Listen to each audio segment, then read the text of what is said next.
4 ayat saja di dalam surat As-Saff, yaitu ayat yang ke-10, 11, 12, 13, dan 14. Hanya 4 ayat saja. Jika lelaki muslim mampu mengamalkan 4 ayat ini, maka akan menjadi lelananging jagat. Lelananging jagat artinya menjadi pria yang menjadi idaman, pria idamannya para wanita dan siapapun di dunia ini, jagat raya ini. Dan dia akan mendapatkan kebahagiaan yang hakiki, kebahagiaan yang sejati. Karena memang di dunia ini yang mengatur, yang mengendalikan adalah para laki-laki. Sehingga para laki-laki, terutama laki-laki muslim yang ada di Indonesia, apabila menginginkan menjadi lelananging jagat, mendapatkan kebahagiaan yang hakiki, yang sejati, maka amalkanlah 4 ayat di dalam surat As-Saff ini. Yang pertama yaitu dia harus bersyukur kepada Allah. Bersyukur kepada Allah, merasa kaya. Ini yang pertama. Dia harus merasa kaya. Merasa kaya, bersyukur kepada Allah, hartanya digunakan untuk jihad fisabilillah. Jihad fisabilillah. Lah sekarang ini kan zaman perdamaian, zaman hudnah, zaman gencatan senjata. Jihadnya apa? Jihadnya adalah thalabul ilmi, mencari ilmu. Hartanya digunakan untuk mencari ilmu. Kalau seandainya misalnya ada ustadz, ada kiai, ada ajengan di kampungnya masing-masing, atau mendengarkan berita bahwa si ustadz, si kiai itu mendirikan lembaga pondok pesantren atau lembaga pendidikan Islam, maka bantu dengan menggunakan harta bendanya. Jangan menjadi kebanyakan orang Islam di Indonesia yang pelit, yang kikir, merasa miskin-miskin. Orangnya sebenarnya kaya, tapi karena dia merasa kurang, akhirnya dia miskin. Coba kita lihat di Indonesia nih, kebanyakan itu mayoritas, tetapi tidak semuanya. Tidak semuanya, tetapi mayoritas. Artinya kebanyakannya seperti ini. Orang kaya di Indonesia itu masih merasa miskin. Contohnya, tatkala dia menikahkan anak-anaknya, putra-putrinya, mencari jodohnya yang sama-sama kaya. Padahal dia sudah kaya. Menurut tetangganya dia kaya, tetapi mengapa tatkala dia menikahkan putra-putrinya mencari jodoh yang sama-sama kaya? Ini artinya dia merasa kurang kaya, harus mendapatkan kekayaan yang lagi. Karena dia merasa kurang kaya, maka dia menjadi orang yang pelit, yang kikir, yang bakhil. Apalagi kok hartanya dipakai untuk perjuangan dakwah Islamiyah. Waduh, ya hanya digenggam saja itu hartanya.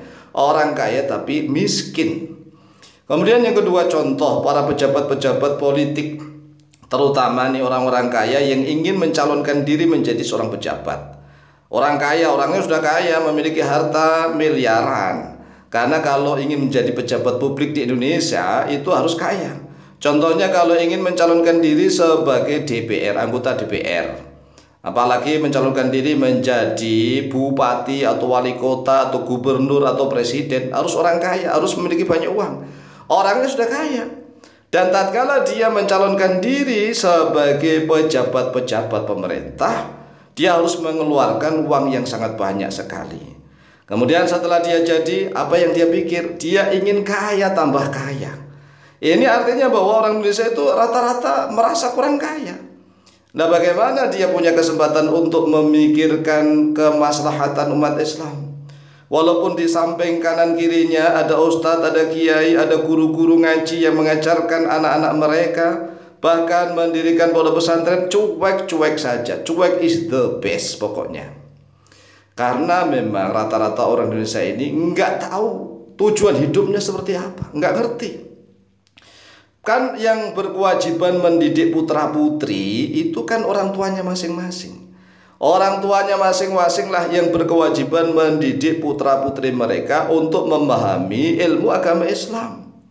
Jika orang tuanya tidak mampu mendidik dan tidak diserahkan kepada seorang guru, maka dosa besar. Dosa besar, sudah nggak bisa mendidik, anaknya dididik oleh ustadz, ustadznya dibiarkan. Ini adalah kebejatan orang-orang Islam di Indonesia. Sehingga ilmu agama Islam di Indonesia ini Masya Allah seolah-olah sampah. Lawang kadang-kadang pengajiannya gratis saja, yang ngaji sulit. Sudah digratiskan, yang ngaji sulit, apalagi ngajinya bayar. Nah, karena dia tidak bisa ngaji sampai tua, memiliki anak-anak bahkan cucu, kemudian anak-anak dan cucunya dididik oleh para ustadz, dia cuek is the best. Ini mayoritas di Indonesia. Ini kan luar biasa. Inilah kebejatan-kebejatan kaum muslimin di Indonesia. Oleh sebab itu mari kita sadar. Amalkan 4 ayat di dalam surat As-Saff ayat 10, 11, 12, 13. Qala Allah azza wa jalla, a'udzu billahi minasyaitonir rajim. Bismillahirrahmanirrahim. Ya ayyuhalladzina amanu hal adullukum ala tijaratin tunjikum min adzabin alim. Tu'minuna billahi wa rasulihi wa tujahiduna fi sabilillahi bi amwalikum wa anfusikum. Dzalikum khairul lakum in kuntum ta'lamun. Yaghfir lakum dhunubakum wa yudkhilkum jannatin tajri min tahtiha al-anhar wa masakin thayyibatan fi jannati 'adn dzalikal fawzul 'adzim. Wa ukhra tuhibbunaha nasrun minallahi wa fathun qarib wa basyiril mu'minin. 4 ayat ini sudah cukup jika kaum muslimin di Indonesia mau mengamalkannya, pasti menjadi orang yang bahagia sejati, akan menjadi lelananging jagat. Kalau tidak, maka dia akan mendapatkan siksa 2 kali, siksa dunia dan siksa akhirat. Tunjikum min adzabin alim. Ini kata Allah, ya ayyuhalladzina amanu, wahai orang-orang yang beriman, hal adullukum, apakah mau saya tunjukkan kepada kalian, ala tijaratin, atas suatu tijarah, atas suatu perdagangan perniagaan, agar kalian menjadi orang yang tajir yang kaya raya. Tunjikum, yang menyelamatkan kalian, min adzabin alim, daripada siksa yang pedih, baik siksa dunia maupun siksa akhirat. Siksa dunia itu contohnya orang yang tidak pernah bahagia, orang yang sudah kaya merasa miskin, merasa masih kurang kaya. Sudah memiliki hotel, ingin punya ini punya itu, sehingga tidak sempat untuk jihad fisabilillah dengan menggunakan harta mereka. Jadi ini ada suatu tijarah, perdagangan yang mampu menyelamatkan kita daripada siksa dunia maupun akhirat. Yang pertama, tu'minuna billahi wa rasulih, yaitu beriman kepada Allah dan Rasulullah. Yang kedua, wa tujahiduna fi sabilillahi bi amwalikum wa anfusikum, dan kalian jihad di jalannya Allah dengan apa? Dengan harta. Bi amwalikum, jadi Allah mendahulukan jihad itu dengan harta. Wa tujahiduna fi sabilillahi bi amwalikum, dan kalian jihad di jalannya Allah dengan harta kalian. Wa anfusikum, dan dengan diri kalian. Dzalikum khairul lakum in kuntum ta'lamun, itulah yang lebih baik bagi kalian jika kalian mengetahuinya. Yaghfir lakum dzunubakum, Allah akan mengampuni bagi kalian dosa-dosa kalian. Wa yudkhilkum jannatin tajri min tahtiha al-anhar, dan Allah akan memasukkan kalian ke dalam surga yang mengalir di bawahnya sungai-sungai. Wa masakin thayyibah, dan juga tempat tinggal yang baik. Fi jannati 'adn, di dalam surga Aden.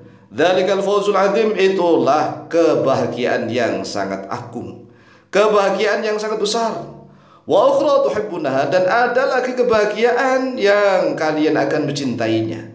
Nasr minallah, yaitu pertolongan dari Allah. Wa fathun qarib, dan kemenangan yang dekat. Wa basyiril mu'minin, dan berikanlah kabar gembira kepada orang-orang yang beriman. Ini adalah janji Allah. Apabila umat Islam di Indonesia, terutama yang laki-lakinya pontang-panting sana sini, merasa hidup kekurangan, ya karena memang kurang bersyukur kepada Allah. Sudah memiliki harta, tetapi hartanya masih kurang, akhirnya hidupnya menderita, terlunta-lunta, walaupun kelihatannya kaya raya. Oleh sebab itu, amalkanlah 4 ayat ini, insya Allah hidup bahagia. Demikian, mohon maaf, wallahu ta'ala a'lamu bishawab.